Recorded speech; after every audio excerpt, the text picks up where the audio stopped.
welcome aboard. Here we are, mid-July, getting hot. Still haven't gotten out of the slip. Why, you say? You got to make time, you got to do it. And I agree. However, it just didn't work out. There's a lot of different reasons, you know, why. Some of them, family reasons, all right? And I'm happy to have the family reasons not to go out and go visit the family. Fulton had his graduation, his birthday. Then we had his sister, Addie. She got married, our first granddaughter to get married, our first grandchild even to get married. So we had to go do that up in Cleveland. Then, as long as we're that far, might as well head out to Wisconsin, visit our son Chris, who lives out there. And I tell you what, visiting in the summer is a lot better than visiting in the winter. We had so many things to do, concerts to go to, Italian Fest, this, that, a lot of things to do. So I'm happy with that. So that was one reason why. Family. Second reason, some engine issues.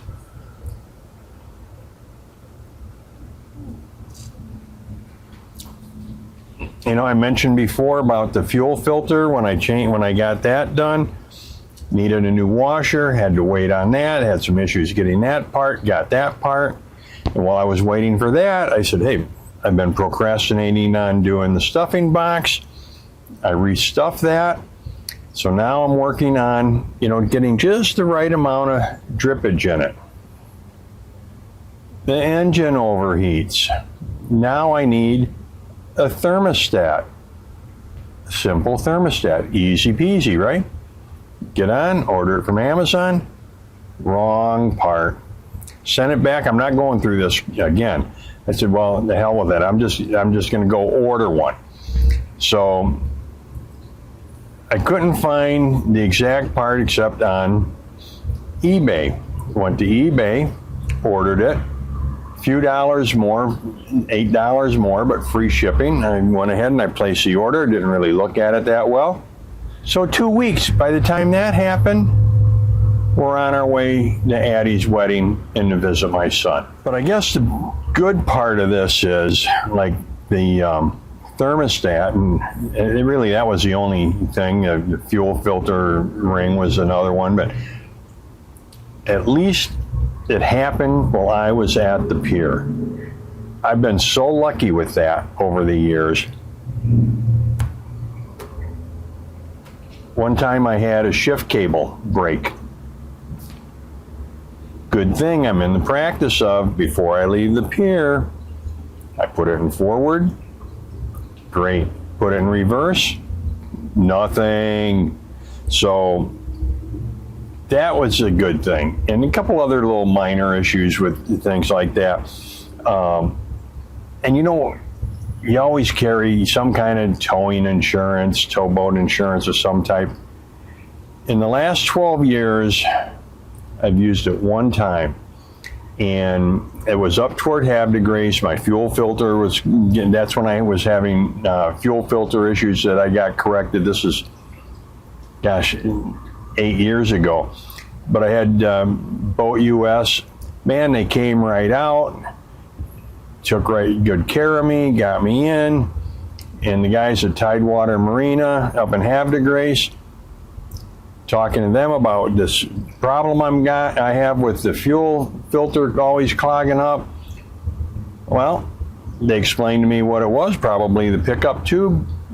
Got the pickup tube out, looked at that, yeah, it was corroded. Fixed that, took that off, and then they recommended draining the tank. I only got a 30-gallon tank, so, and it was half full. Drained it, cut a access panel in. Don't do that on a gas engine, man, because, you know, you get a spark, you're up in flames. And I had to take a scraper to get the gunk off the bottom of the fuel tank, and this is shortly after I got the boat, because you know it had sat on the hard for 15 years. The fuel was in there. Anyway, thank goodness all of these issues that I've had, except for that one, have happened at the pier. And then, of course, there's weather issues. Thunderstorms, high winds. I'm not a fair weather sailor per se. I mean, I'll go out in small craft advisories. I've got, you know, some limits in there. If the small craft advisories are 20 knots or so, I'll go. Now, if the gusts are 25 to 30, probably won't go. Wave height. Now, down here on the southern bay, an average wave is probably 2 to 3 feet. On the upper bay where I learned to sail, the average wave was about a foot, maybe 2 feet. So if it got to 3 feet, most boaters didn't go out because that was considered rough.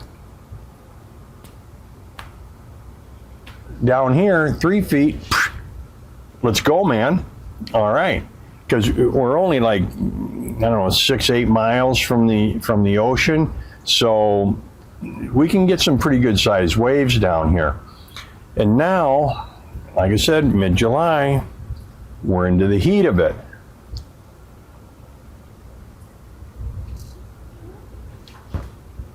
And I don't mind the heat for the most part, but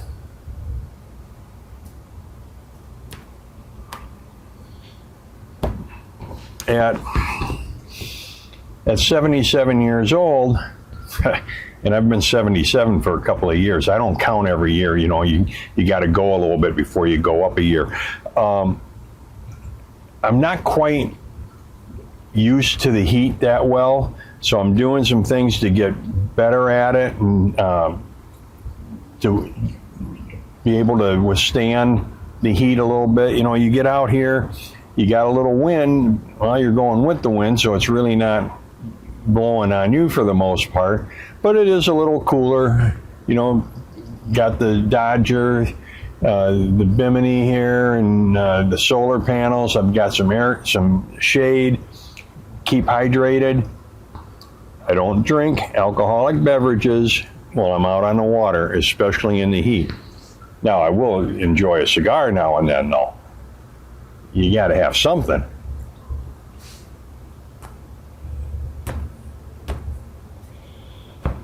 But I still got plenty of things to do here. I'm going to make a wind scoop for when I anchor, and I'm going to do a DIY one. I saw one on the internet, and I can't find it again on YouTube, how this guy made it, but I remember how he made it. And it was pretty easy to do.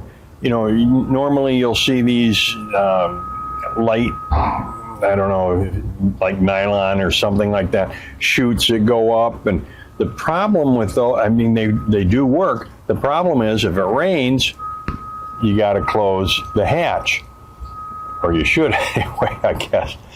This design, you're not necessarily going to have to close the hatch in the rain. Now, if it's raining really hard straight in, perhaps. But I think you're going to like this idea. I like it. I'm going to work on that in the next couple of weeks.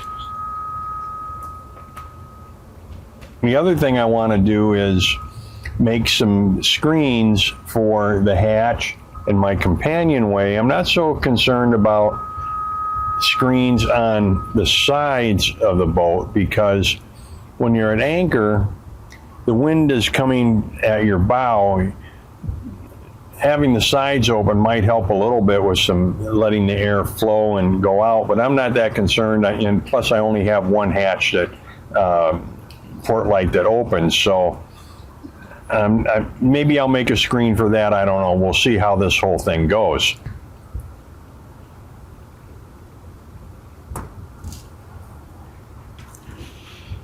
Oh, yeah, and since it's been a month and a half since I've been down to clean the prop and the boat, you know I'm going to have to do that before I get going. The water here just seems to grow stuff really fast.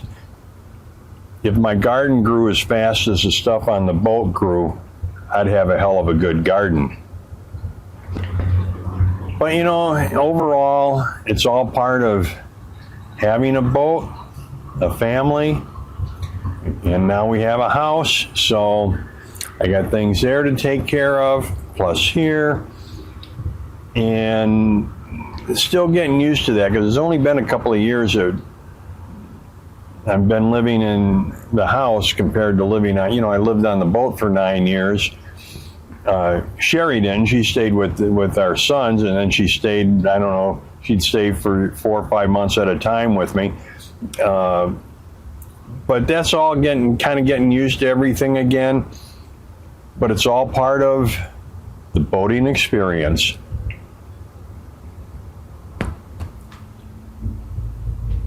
And so that's about it, guys. Thanks for watching. Check out my membership page under Join. You can click that, see what it's about. No commitments. And happy and safe boating to you, your family, and friends. Cheers.